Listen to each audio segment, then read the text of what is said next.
اسلام نے کسی کو بھی محروم حق سے نہیں کیا، اسلام نے سب کو حق دیا ہے، وہ انسان ہوں یا جانور ہوں، وہ بڑے ہوں یا چھوٹے ہوں، وہ اولاد ہوں یا والدین ہوں، وہ استاد ہوں یا شاگرد ہوں، وہ مسلمان ہوں یا غیر مسلم ہوں، ہر ایک کو اسلام نے حق دیا ہے۔ اب یہ بات میری سمجھ گئے؟ دیا ہے۔ اب جو اقلیتیں رہتی ہیں ہمارے ملک میں، ان کو بھی اسلام نے حق دیا ہے، وہ کسی بھی مذہب سے تعلق رکھنے والے ہوں۔ یہ اور بات ہے کہ اسلام نے ایک دائرہ مقرر کیا کہ وہ اپنے ایک دائرے کے اندر رہ کر عبادت بھی کر سکتے ہیں، ریاضت بھی کر سکتے ہیں، جو ان کا عقیدہ ہے اس کے تحت اپنا وہ کام رکھ سکتے ہیں۔ یہ بات یاد رکھیں۔ اسلام یہ بھی نہیں کہتا کہ جبراً آپ کسی کو کہیں کہ کلمہ پڑھو، اور اسلام یہ بھی نہیں کہتا اگر کوئی بندہ غیر مسلم ہے وہ اسلام قبول کر لے تو اسلام اس کو یہ نہیں کہتا کہ آپ اسلام قبول نہ کرو۔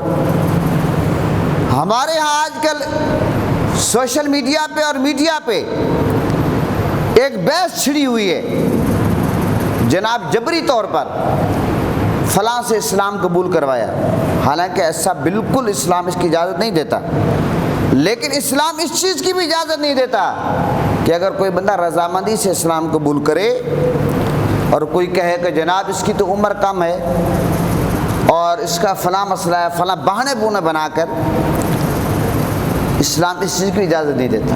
اب سندھ میں ایک آستانہ ہے بھرچونڈی شریف، ان کے ہاتھ پر ہزاروں لوگوں نے اسلام قبول کیا، غیر مسلم لوگ قبول اسلام کرتے ہیں، تو یہاں پر بل پاس کیے جاتے ہیں، جناب 18 سال کی قید ہے، فلاں ہے فلاں ہے۔ اگر آپ 18 سال کی قید لگائیں گے تو پھر تو بے شمار صحابہ کرام ایسے ہیں، یعنی کہ بچوں میں سب سے پہلے اسلام قبول کرنے والے مولا علی ہیں۔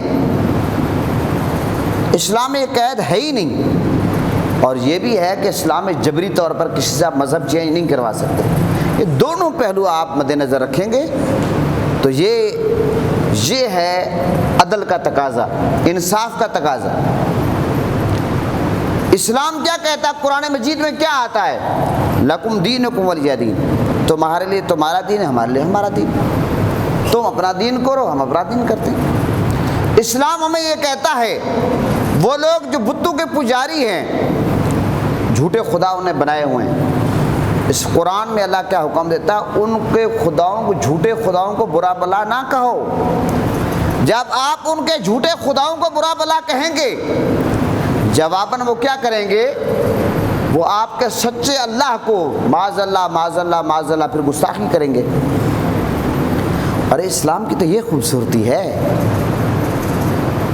اور اسلام تو یہ کہتا ہے لا اکراہ فی الدین، کہ دین میں کوئی زبردستی نہیں، جبر نہیں ہے۔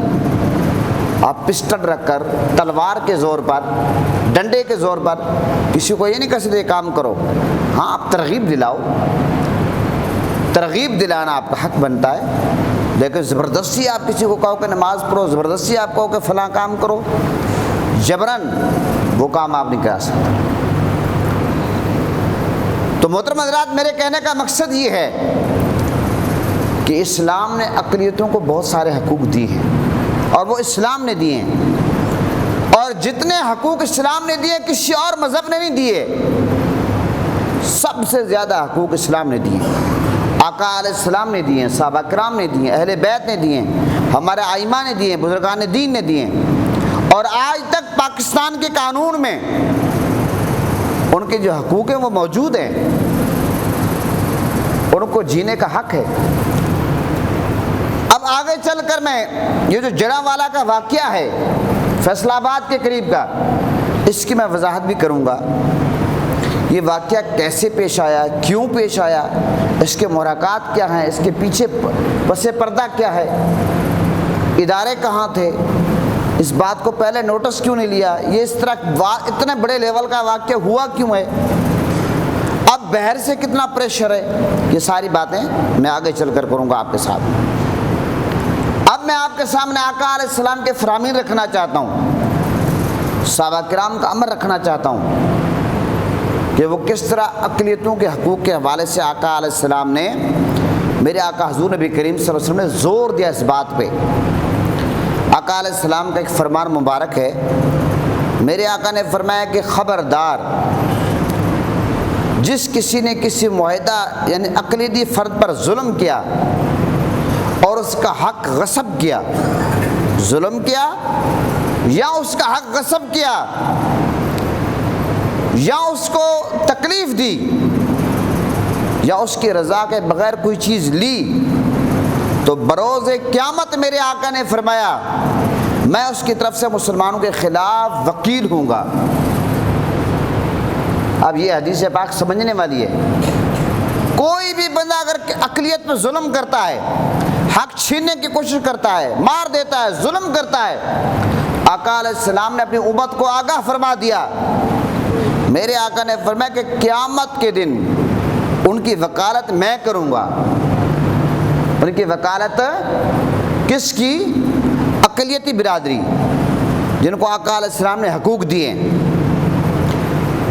اور پھر میرے آقا حضور نبی کریم صلی اللہ علیہ وسلم نے ایک اور موقع پر پتہ کیا فرمایا کہ میرے آقا نے فرمایا کہ ایک مسلمان نے جب ایک اہل کتاب کو قتل کر دیا، روایت میں آتا ہے کہ ایک مسلمان نے ایک اہل کتاب کو قتل کر دیا، جب وہ مقدمہ آقا علیہ السلام کے پاس فیصلے کے لیے آیا تو آقا علیہ السلام نے فرمایا کہ میں اہل ذمہ کا حق ادا کرنے کا سب سے زیادہ حقدار ہوں، سب سے زیادہ حقدار ہوں۔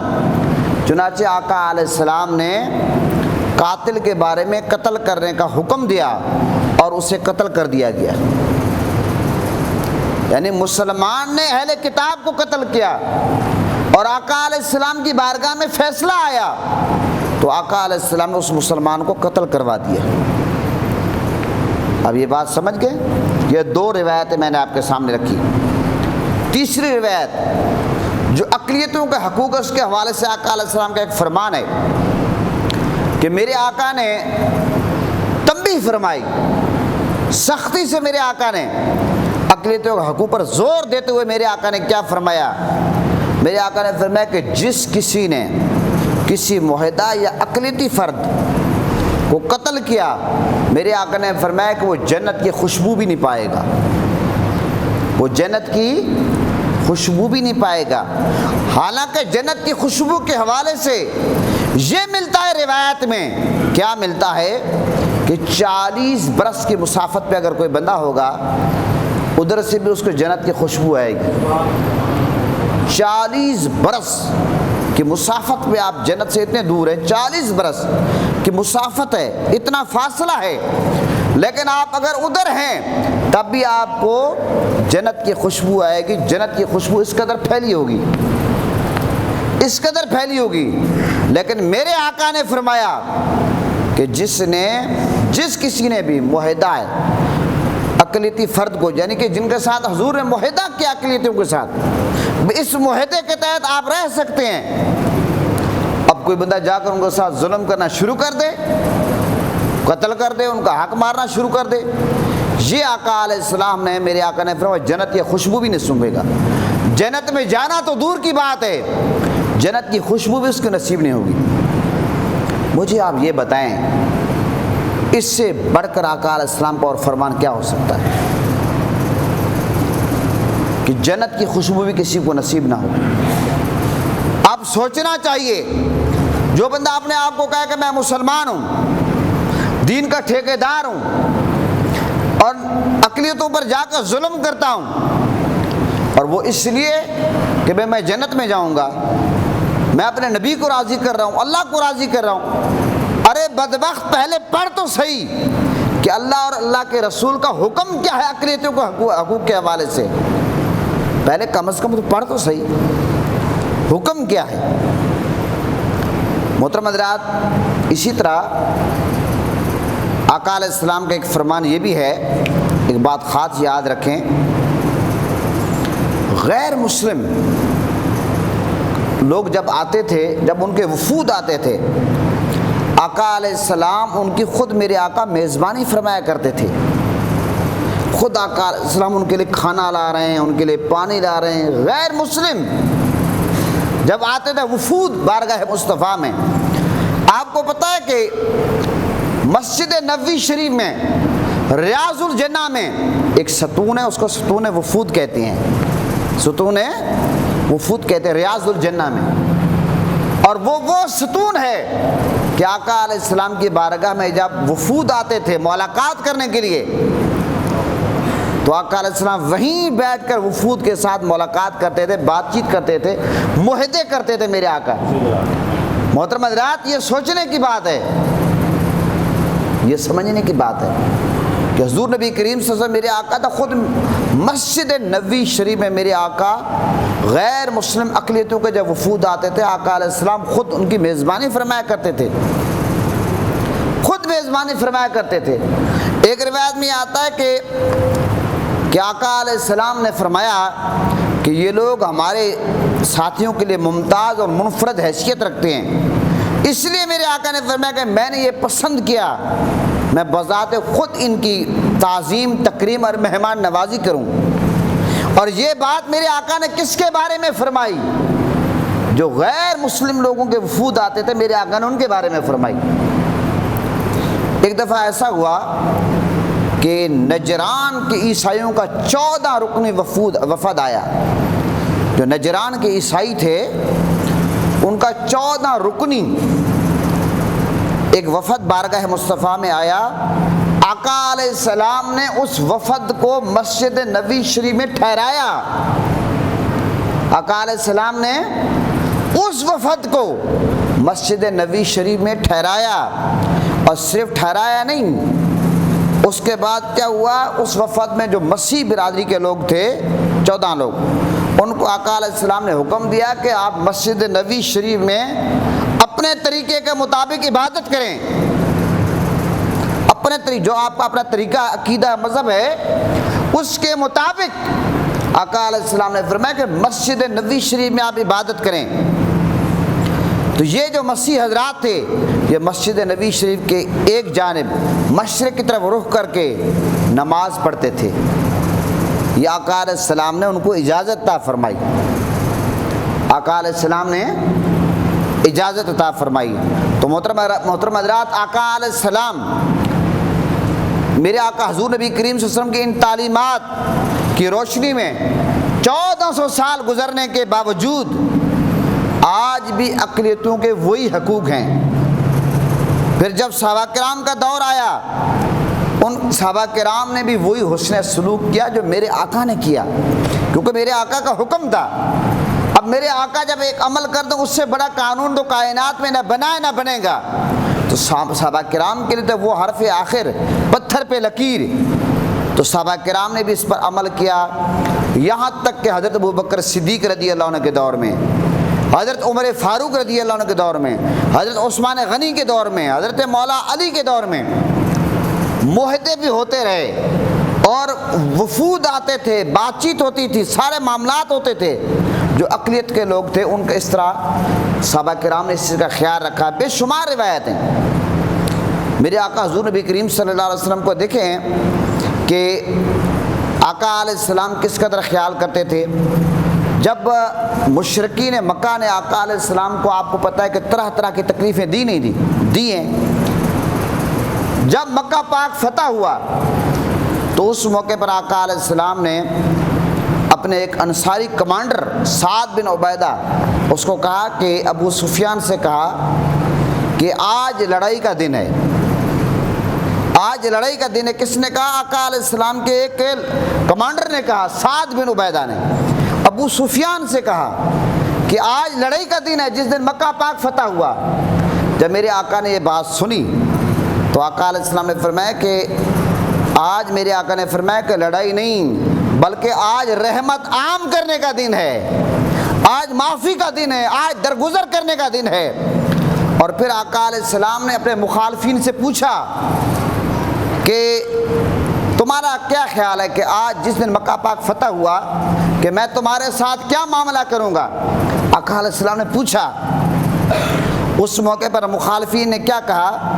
انہوں نے کہا ہم یہ توقع رکھتے ہیں جیسے کہ حضرت یوسف علیہ السلام نے، جن بھائیوں نے یوسف علیہ السلام کو کنویں میں ڈالا، اپنے والد کو یہ کہا کہ ان کو بھیڑیا کھا گیا، اس طرح یوسف علیہ السلام نے اپنے بھائیوں کے ساتھ معاملہ کیا ہے، اور ہم یہ سمجھتے ہیں کہ آپ بھی ہمارے ساتھ وہی نرمی والا معاملہ فرمائیں گے۔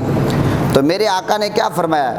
میرے آقا نے فرمایا کہ یوسف علیہ السلام نے اپنے بھائیوں کے لیے فرمایا کہ آج تم سے کوئی پوچھ گچھ نہیں، تم سب آزاد ہوں گے۔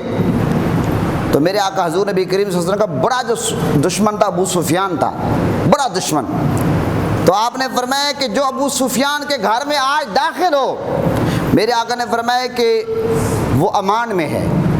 میرے آقا نے یہ اعلان فرما دیا، جو ابو سفیان کے گھر میں داخل ہو گیا وہ امان میں ہے، جو بھی ابو سفیان کے گھر میں داخل ہوگا اس کو امان مل جائے گی اور اس سے جھگڑا نہیں ہوگا۔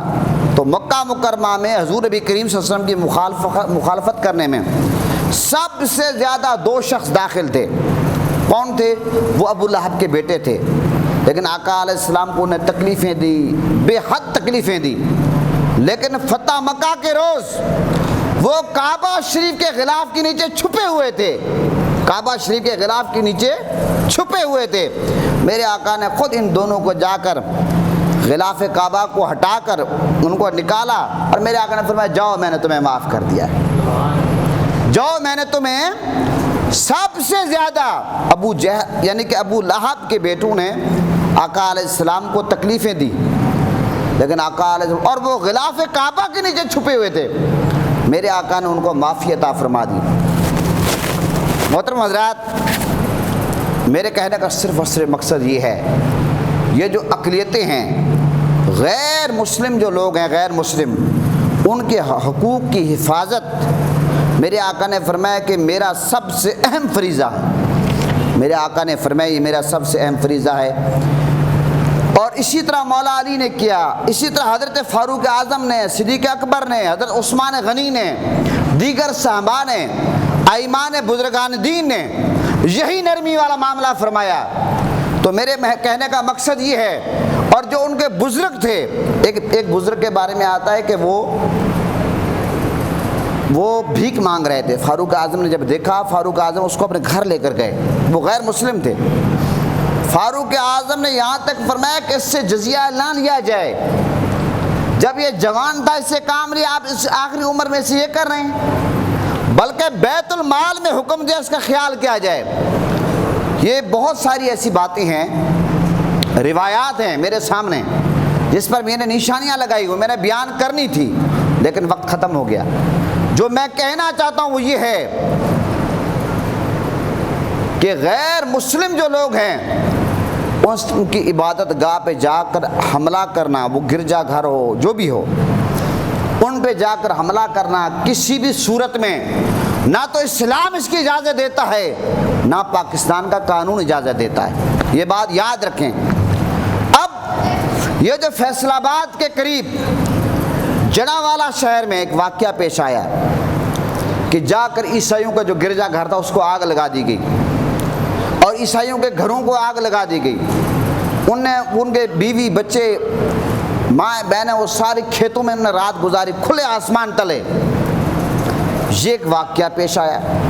اب اس واقعے کی جو حقیقت ہے اس کا ہمیں نہیں پتا، جو کچھ سوشل میڈیا پہ آ رہا ہے، جو کچھ میڈیا پہ آ رہا ہے، اب اس کے لیے ہونا کیا چاہیے؟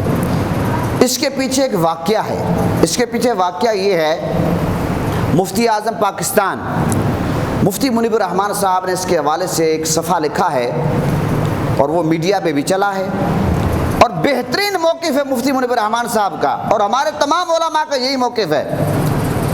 ہوا یہ کہ وہاں پر کسی کرسچن نے نبی پاک صلی اللہ علیہ وسلم کی شان میں گستاخی کی ہے اور قرآن پاک کی بھی توہین کی گئی۔ یہ بھی آتا ہے کہ قرآن پاک کو جلایا گیا۔ جب یہ معاملہ ہوا تو پھر اداروں کی توجہ مبذول کرائی گئی، تو اداروں نے کوئی اس کا نوٹس نہیں لیا، تو ہوا یہ کہ وہاں پر جذبات میں لوگ آ کر ان لوگوں نے یہ کام پھر کر دیا جو کہ سراسر غلط ہے۔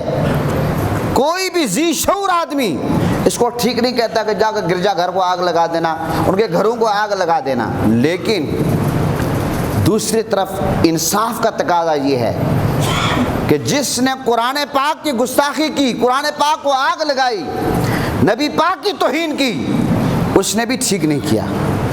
اب ہونا کیا چاہیے؟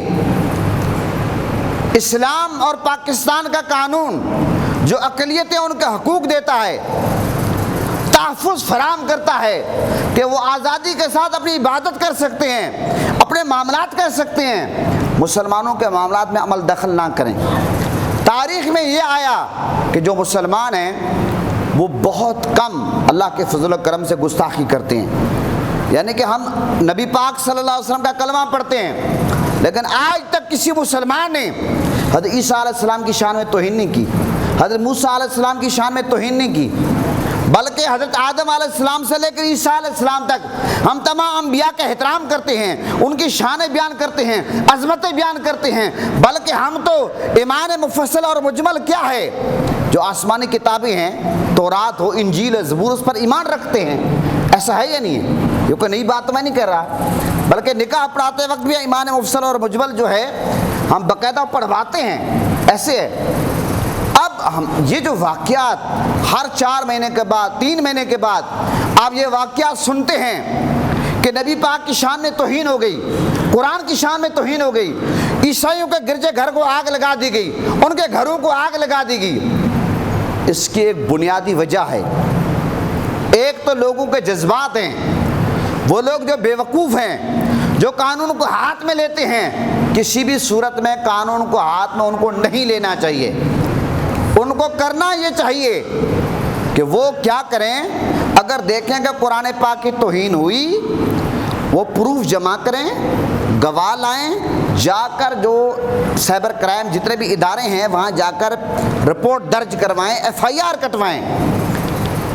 اور اسی طرح اگر کوئی مسلمان کسی غیر مسلم کے ساتھ زیادتی کرتا ہے تو غیر مسلم بھی پاکستانی قانون کے تحت جا کر یہ کر سکتے ہیں۔ لیکن ایک شکوہ جو ہمیشہ ہمیں اپنے اداروں سے رہتا ہے، ہمیشہ رہتا ہے، وہ یہ ہے کہ پاکستان کی تاریخ میں آج تک کسی گستاخ رسول کو سزا نہیں دی گئی۔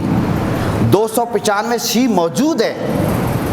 ایک شکوہ جو ہمیں پاکستانی سے اداروں سے رہتا ہے، سیاستدان تو کسی کھاتے میں نہیں ہیں، ان کو تو ہم جوتی کے نوک پہ رکھتے ہیں، وہ تو دفع کرو ان کو کیا پتا، وہ تو پٹھو ہیں۔ یہ میں اداروں کی بات کر رہا ہوں کہ آج تک جس نے قرآن کی گستاخی کی اس کو سزا کیوں نہیں دی گئی؟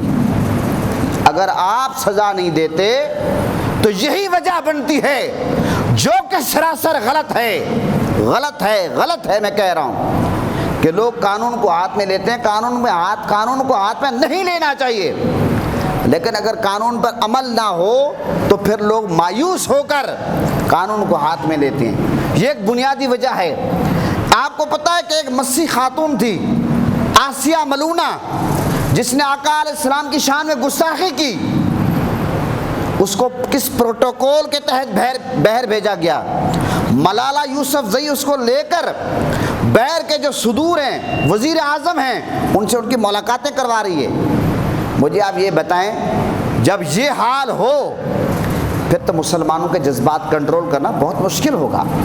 اس لیے یہ تالی دونوں ہاتھوں سے بجتی ہے۔ جو لوگ جذبات کے ساتھ کھیلتے ہیں ہم ان کو کہتے ہیں جذبات کے ساتھ نہ کھیلو، قانون کو ہاتھ میں نہ لو۔ قانون کو اگر آپ ہاتھ میں لیں گے پھر تو جنگل کا قانون بن جائے گا، جس کا جو جی چاہے گا اس کا سر قلم کر دے گا۔ یہ بات غلط ہے۔ آپ قانون کا سہارا لیں، جا کر FIR درج کروائیں۔ جہاں پر جذباتی لوگوں کو ہم یہ کہتے ہیں، وہاں پر اداروں کو ہم یہ کہتے ہیں خدا را ہم محب وطن پاکستانی ہیں، پاکستان کے ایک ایک اینٹ سے ہمیں محبت ہے، پاکستان کے اداروں سے محبت ہے، پاکستان کے اداروں کے لیے ہم دعائیں کرنے والے ہیں۔ لیکن اگر کوئی اس طرح کا کام نبی پاک کی شان میں گستاخی ہو، قرآن کی شان میں گستاخی ہو، مسجد کا تقدس پامال ہو، وہاں پر ہمارے ادارے بھی نوٹس لیں فوراً۔ وہ کوئی بھی ہو گستاخی کرنے والا، مسلم ہو یا غیر مسلم ہو، اس کو قانون کہتا ہے، قانون موجود ہے، سزا ملنی چاہیے۔ مجھے آپ یہ بتائیں، اگر یہ کام ہو تو یہ جو جنگل کا قانون بنا ہوا ہے لوگ قانون کو ہاتھ میں لے رہے ہیں تو اس چیز کا خاتمہ ہوگا یا نہیں ہوگا؟ اگر 100% خاتمہ نہیں ہوگا کافی حد تک خاتمہ ہو جائے گا، لیکن اس بات کرنے کا قطعی طور پر مطلب کوئی یہ نہ سمجھے کہ جڑاوالا کا جو واقعہ ہے کوئی میں اس کو صحیح سمجھ رہا ہوں۔ جڑاوالا کا جو واقعہ ہے انتہائی یہ دردناک واقعہ ہے، اس سے ہمارے دل دکھے ہیں کہ جا کر چرچ کو آگ لگا دینا، عیسائیوں کے گھروں کو آگ لگا دینا، وہ ساری رات ان کا کھیت میں گزارنا، یہ کوئی اچھا پیغام نہیں ہے۔ اس سے آپ اسلام کو بدنام کر رہے ہیں، آپ مذہب کو بدنام کر رہے ہیں۔ وہ لوگ جو مذہب کے مخالف ہیں، جو ہمیشہ آپ کو پتہ ہے کہ آپ جائیں ہندوستان میں، ہمارے نزدیک گائے کا گوشت کھانا جائز ہے، لیکن بہت سارے ایسے ہمارے ہندوستان میں مسلمان بھائی ہیں جو صرف مودی کی حکومت کے ڈر سے گائے کا گوشت نہیں کھاتے، کیونکہ اگر ہم گائے کا گوشت کھائیں گے تو وہ ہمیں کیا کرے گا؟ ہم پہ ظلم کرے گا، ہمیں سزا دے گا۔ حالانکہ گائے کا گوشت اسلام میں کھانا جائز ہے، بڑے شوق سے کھاتے ہیں۔ تو اس لیے یہ چیزیں بھی دیکھنی چاہیے کہ جہاں پر اقلیتوں کا حقوق ہیں وہاں پر مسلمانوں کے حقوق ہیں، جہاں پر دیگر آسمانی کتابوں کا حق ہے اور مقدس ہیں، احترام کے قابل ہیں، وہاں قرآن بھی احترام کے قابل ہے جو آخری کتاب ہے۔ اور جہاں پر سارے نبی، ہم سب نبیوں کے غلام ہیں، سب نبیوں پر ہماری جانیں قربان ہیں، ہم احترام کرنے والے ہیں، وہاں پر امام الانبیاء جو انبیاء کے سردار ہیں ان کی شان، ان کی عزت، ناموس پر بھی انگلی کوئی نہ اٹھائے۔ یہ میرے موقف کی آپ تائید کرتے ہیں؟ ہاتھ کھڑا کریں، قرارداد پاس کروا دیں۔ جڑاوالا کا جو واقعہ اس کی مذمت کرتے ہیں، اور یہ جو ناانصافیاں ان کا بھی خاتمہ ہونا چاہیے۔ بچے کیمرہ گھما لو جلدی جلدی ادھر۔ تو یہ ہم اس چیز کی مذمت کرتے ہیں۔ پاکستان کا مطلب کیا؟